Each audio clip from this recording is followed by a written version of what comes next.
Hello coolest, j'espère que vous allez bien. Très heureux de vous retrouver pour une nouvelle vidéo avant match pour la rencontre de Liga à l'extérieur face à Alaves. Et déjà pour commencer, avant de commencer cet avant-match, je vous dois des explications. Parce qu'effectivement, je n'ai pas pu faire ni de débrief pour les matchs Osasuna et Young Boys, ni d'avant-match pour le match face aux Young Boys. Mais j'ai une excuse. Alors déjà, pour ceux qui le savent, je suis libanais et je suis encore à l'heure actuelle au Liban, même dans une zone safe.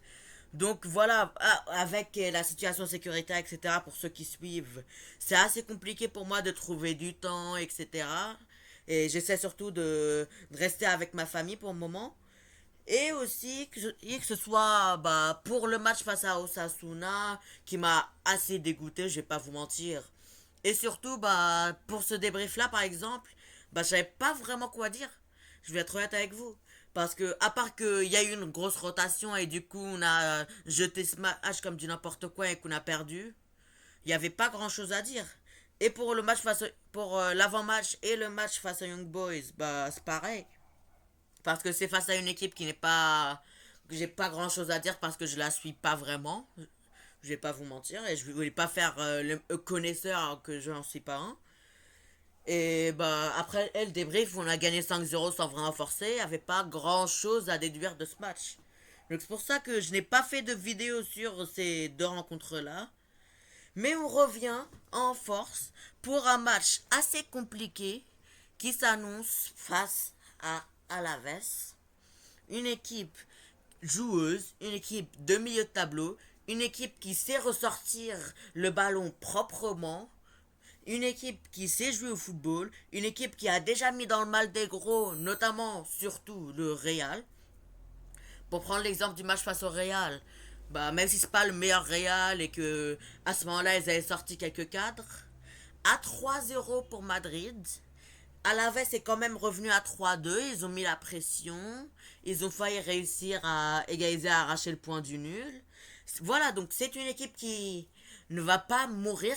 Le match va pas être tué, même s'il y a 3-0 face à ce genre d'équipe, parce que ça peut rebondir vite. Donc il faudra garder la pression. Vous voyez. Et c'est une équipe qui sait jouer, comme je l'ai dit, qui est assez joueuse. Donc ça va pas être le match le plus facile.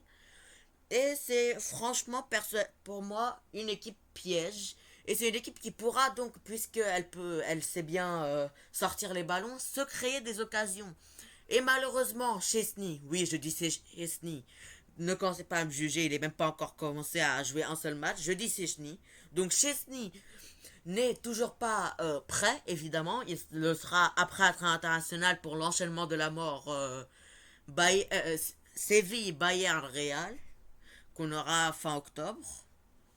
Et donc, derrière, il va falloir être solide. Il va faire confiance à Peña. Et perso, ça me rend pas très très serein pour ce match, honnêtement. Mais j'ai confiance. J'ai confiance à la défense, j'ai confiance en l'équipe. Petit mot rapide sur Ansu Fati et Frenkie de Jong qui sont tous les deux donc revenus entièrement de blessure, qui ont tous les deux eu du temps de jeu, une trentaine de minutes chacun face aux Young Boys. Ils ont fait une assez bonne rentrée. Ça se voit, ils sont pas encore, les deux ne sont pas encore à 100% physiquement. Mais il y a du bon, il y a du début.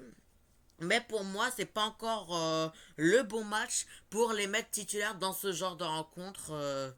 Sachant que ça va être un match à haute intensité, etc. Je préfère les garder et les reposer. Et après la trêve, après 2 semaines d'entraînement pour bien revenir parfaitement en forme, c'est là qu'ils pourront rentrer peu à peu, que ce soit dans la rotation, pour par exemple un Fatih ou titulaire, je pense, pour De Jong. Et donc voilà, c'est pour ça qu'ils ne seront pas dans mon 11 idéal pour ce match. En parlant de 11 idéal, le voici. Alors, c'est la compo classique, la défense classique. Même si, quand même, petite nuance. Il y a, il a eu Inigo Martinez une petite gêne. Alors, j'ai pas trop suivi en fin de match face aux Young Boys. Si ça se transforme en blessure ou quoi. Moi, je préfère, même si ça se transforme pas en blessure, au cas où le mettre au repos, même si je m'attends pas à ce que ça arrive.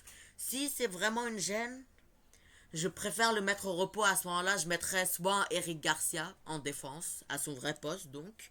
Soit je mettrais Koundé en centrale et Hector Fort en latéral, qui a pas eu beaucoup de temps de jeu, même s'il mérite, pour moi, je pense, d'avoir sa chance. Au milieu de terrain, donc classique, Casado, Pedri, Torre. Alors certains diront que face à une équipe à grosse intensité qui va être assez physique, le milieu Casado, Pedri, Torre va peut-être pas passer. Mais je préfère ça, même s'ils vont peut-être se faire un peu bouger physiquement, que d'avoir un Ferran Torres sur l'aile et un Rafinha en 10. Donc, et pour le reste, donc l'attaque la plus prolifique d'Europe actuellement, avec 16 buts, si mes souvenirs sont bons. Yamal, Rafinha, Lewandowski. Yamal qui d'ailleurs a été joueur du mois, donc bravo à lui, on espère qu'il continuera sur à lancer leur petit craquito. Et voilà, c'est tout pour cette vidéo, j'espère qu'elle vous a plu. N'hésitez pas à liker et à vous abonner pour ne pas rater le débrief de ce match, les avant-matchs et les débriefs des gros matchs qui arrivent après la trêve, ça va être le feu.